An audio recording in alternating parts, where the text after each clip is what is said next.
好的，我们先来看一下最新的台风的这个资讯。那从这一个警报单的这一个最新的状况呢，就是这个台风将来会在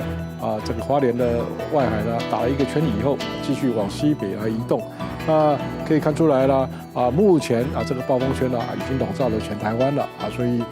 是警报的这个范围呢就包括台湾各地以及这个3个外岛都是陆上的警报警戒区。那海上的警报呢就是台湾附近各海面都在它的这一个警报范围内，请航行作业船只一定要严加戒备。那在明天晚上呢这一个台风呢就会从福州附近来登陆这个明天呢在一天里面这个暴风圈呢就会逐步的离开台湾本岛。那至于这一个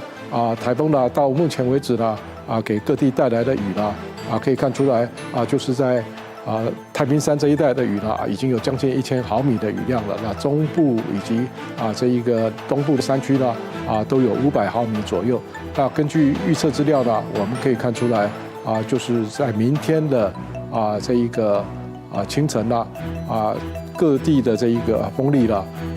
就是今天晚上到明天清晨是风力最大的一段时间。那明天上午呢风力有略微减小不过对全台湾来讲，大概除了这个南投跟嘉义以外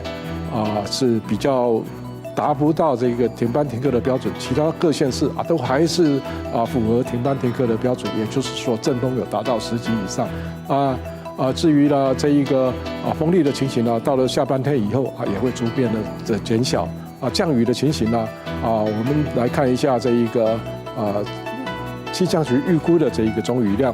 几乎各地都有这种超大豪雨的这个情形，尤其在中南部的山区它在2天的累积雨量甚至于会达到1800毫米所以这样的雨呢是会造成坍方、落石、土石流的所以台风呢最强的时间呢就是从今天晚上到明天所以大家一定要做好防台的准备以上是最新的资料。